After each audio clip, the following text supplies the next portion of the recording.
السلام علیکم ورحمۃ اللہ وبرکاتہ۔ امید ہے کہ آپ سب خیر خیریت سے ہوں گے۔ ہماری گلی میں ایک صاحب رہتے ہیں، مصروف رکشہ چلاتے ہیں مگر باتوں کا ہنر خوب جانتے ہیں۔ اپنی چکنی چپڑی باتوں سے اگلے بندے کو فوری شیشے میں اتار لینے میں کمال مہارت رکھتے ہیں۔ ایک روز مصروف نے ایک زنانہ سواری بما ایک عدد بچہ اٹھائی۔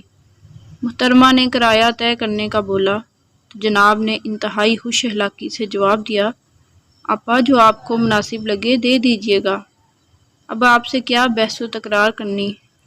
خیر میڈم رکشے میں سوار ہو گئیں۔ پہلے اپنے ایک رشتہ دار کے ہاں گئیں، گھنٹہ ڈیڑھ وہاں قیام کیا، اس کے بعد مارکیٹ لے گئیں، گھنٹہ سوا گھنٹہ شاپنگ میں صرف کیا، رکشے والے بھیا کے لیے برگر بھی لے آئیں۔ اس کے بعد میڈم ایک اور گھر میں گئیں، آدھا پونا گھنٹہ وہاں گزارنے کے بعد وہاں سے بھی رخصت لی اور رکشے کو اپنے گھر کے پاس لے جانے کا حکم صادر کیا، جس کی بلا چوں چڑھاں تکمیل کی گئی۔ ڈرائیور صاحب بڑے خوش تھے، 1500 کی دہاڑی لگ گئی، اب گھر جا کر آرام کروں گا۔ گھر کے پاس پہنچنے کے بعد ایک بار پھر محترمہ نے پوچھا، بھیا کتنے پیسے ہو گئے آپ کے؟ ڈرائیور صاحب نے ایک بار پھر کمال شائستگی اور ہندہ پیشانی سے جواب دیا، آپی آپ کو جو مناسب لگے دے دیجیے۔ محترمہ بھی ان کے اخلاق سے حد درجہ متاثر ہوئیں اور پھر اپنے پرس سے 20 روپے نکال کر حضرت کے ہاتھ پر رکھ دیے۔ اب ان صاحب کی یہ حالت کہ کاٹو تو لہو نہیں، کبھی 20 روپے کے نوٹ کو دیکھیں اور کبھی محترمہ کو۔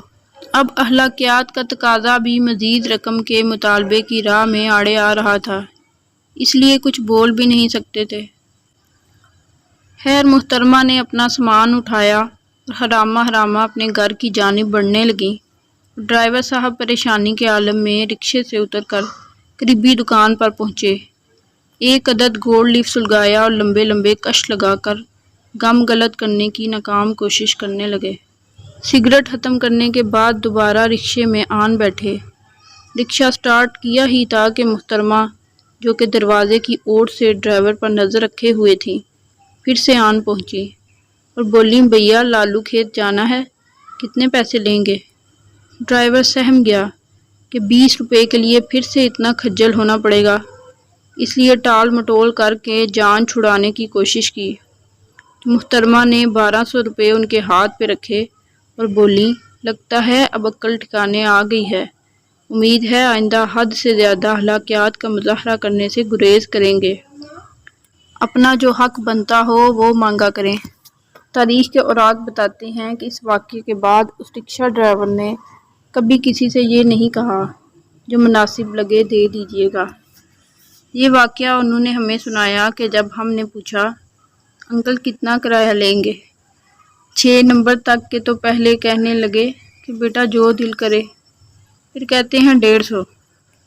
اس جیسی مزید ویڈیوز دیکھنے اور سننے کے لیے میرے چینل کو سبسکرائب کرنا نہ بھولیں اور کمنٹ سیکشن میں اپنی رائے کا اظہار ضرور کیا کریں۔ شکریہ۔